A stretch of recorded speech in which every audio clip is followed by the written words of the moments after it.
आणि याच्याही पुढे जर जाऊन सांगायचं झालं तर माझ्या राजाने स्वराज्य निर्माण करून सुराज्य आपल्या हातामध्ये दिलं, पण ज्या ज्या वेळेला आपण व्यसन करून राजांच्या समोर जात असतो त्या वेळेला राजांना सुद्धा प्रश्न पडत असेल की मी निर्माण केलेलं सुराज्य आहे का? कारण आता महाराज अशी परिस्थिती आहे, महाराजांच्या काळामध्ये एकमेकांना पुढे सरकवत होतो आपण, पण आता अशी परिस्थिती आहे, खेकडा असतो ना खेकडा,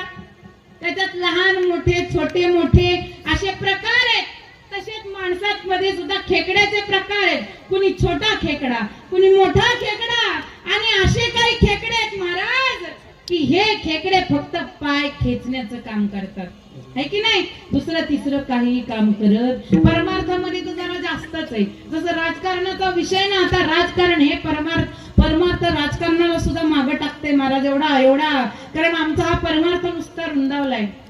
माझी तब्येत जशी आहे ना वाढली आहे तशी, हा तसा परमार्थ फक्त रुंदावलाय. परमार्थाची पाळ मुळ पण अगोदर जे प्रेम होतं ना परमार्थामध्ये, आम्ही लहान असताना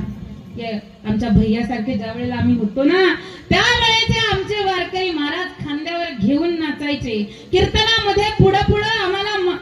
लेकराला काही येत का नसेना पण त्यांनी गळ्यात टाळ घेतला याचा आनंद आमच्या संतांना असायचा. पण आता महाराज आता परिस्थिती फार उलटी आहे, म्हणून आयुष्यात जर काही करायचं असेल, वेळ आली तर समोर त्याच्या मानगुटीवर पाय द्यावा लागत असेल तरी पण द्यायचा, पण आपला धर्म सोडायचा नाही. 40 दिवस माझ्या संभाजी राजाला यातना सहन कराव्या लागल्या, 1 दिवस नाही, 2 दिवस नाही, 3 दिवस नाही महाराज. माझा सर्जा, माझा राजा, एवढा मोठा वाघाचा काळीज असणारा माझा संभाजी राजा या संगमेश्वरापासून आमच्या आळंदीच्या संगमेश्वरापर्यंत एखादा विदूषकासारखा अवतार करून बांधून नेला पोत्यात, पण तुम्हा आम्हाला समजला नाही महाराज. एवढे हाल झाले, तुम्ही छावा बघून आले असाल, पण अजून बघण्याची हिंमत नाही झाली महाराज माझी.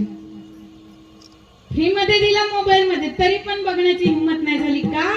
अरे ज्या राजाचं चरित्र वाचताना अंगावर एवढा काटा येतो आणि डोळ्यात एवढं पाणी येतं,